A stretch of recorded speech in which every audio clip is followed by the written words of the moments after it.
Welcome to the Banker Lamp. Please enjoy the video. In this video, I will explain how to use a PS4 controller on Android for Call of Duty Mobile. First, ensure your Android device's Bluetooth is turned on.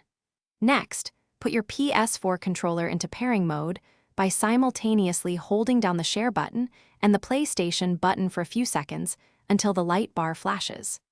Finally, select the wireless controller from the list of available devices in your Android's Bluetooth settings. This simple step connects your controller. 1, 2, 4.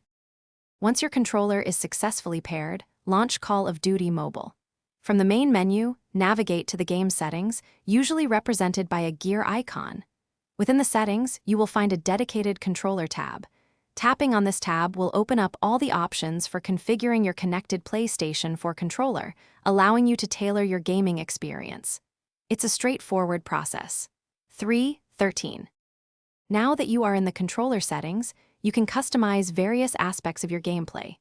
Feel free to adjust button mappings to suit your personal playstyle, perhaps assigning jump to a different trigger. You can also modify sensitivity levels for aiming and look around, and enable or disable aim assist.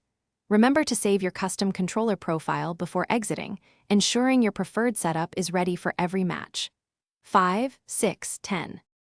For the best experience, always ensure your PlayStation 4 controller is fully charged before a gaming session to avoid interruptions. Keep your Android device and controller within a close range, ideally within 10 meters, to maintain a stable Bluetooth connection.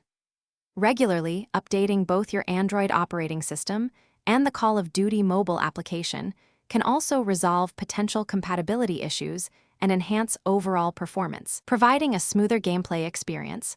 1, 2, 4. Thanks for watching. If this was helpful, leave a like and consider subscribing. See you next time.